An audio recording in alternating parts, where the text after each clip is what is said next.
Какво е важно да знаете преди да наемете имот? Днес Арина от Наталия Хом ще ви сподели. Трябва ли да се плати депозит?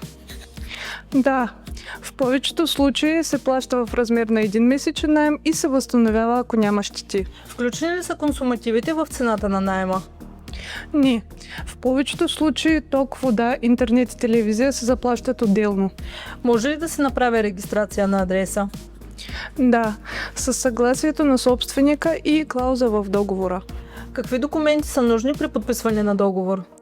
Лична карта или паспорт, договорът се подготвя от нас. Подписва ли се договор за наем? Да, задължително. Така се защитават и двете страни. За колко време се сключва договорът? Най-често за 1 година с възможност за подновяване. Може ли наемът да се увеличи? Само ако е предварително уговорено в договора според инфлацията.